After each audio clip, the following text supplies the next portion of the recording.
भारत में एक आध्यात्मिक क्रांति हुई थी जिसने समाज को हमेशा के लिए बदल दिया। चलिए उसी कहानी को समझते हैं।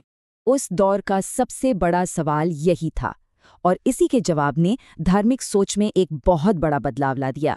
तो आज दक्षिण से उत्तर भारत तक का सफर करते हैं और देखते हैं कि ये विचार कैसे पूरे देश में फैला। ये था भक्ति का क्रांतिकारी विचार, जिसने कर्म कांडों की जगह ईश्वर से सीधे प्रेम का रास्ता दिखाया। इस आंदोलन की पहली चिंगारी दक्षिण भारत में 7वीं से 9वीं सदी के बीच जली। इसकी अगुवाई की 2 कवि संतों के समूहों ने, नयनार जो शिव भक्त थे और आलवार जो विष्णु भक्त। और सबसे बड़ी बात, भक्ति का ये रास्ता हर किसी के लिए खुला था, चाहे कोई किसी भी जाति का हो। भक्ति के फैलने पर बड़े दार्शनिकों ने इसके अर्थ पर बहस की। चलिए 2 खास नजरियों को देखते हैं। शंकर का मानना था कि आत्मा और परमात्मा एक हैं। वहीं रामानुज ने ईश्वर से जुड़ने के लिए भक्ति पर जोर दिया। लेकिन ये सिर्फ एक दार्शनिक बहस नहीं थी, ये विचार सामाजिक व्यवस्था को सीधी चुनौती दे रहा था।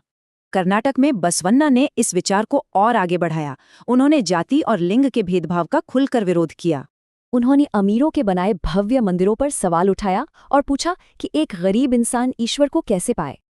और उनका जवाब दिल को छू लेता है कि असली मंदिर तो इंसान का अपना शरीर ही है। अब चलते हैं महाराष्ट्र, जहाँ के संतों ने भक्ति को एक नया मानवतावादी मोड़ दिया।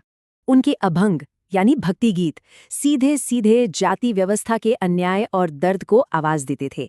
दिलचस्प बात यह है कि इसी दौर में इस्लाम में भी भक्ति जैसे गहरे विचार पनप रहे थे।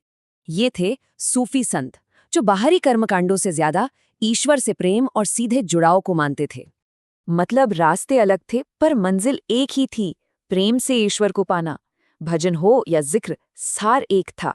और फिर 13वीं सदी के बाद इन विचारों की लहर उत्तर भारत पहुंची और इसने एक नया शक्तिशाली रूप लिया।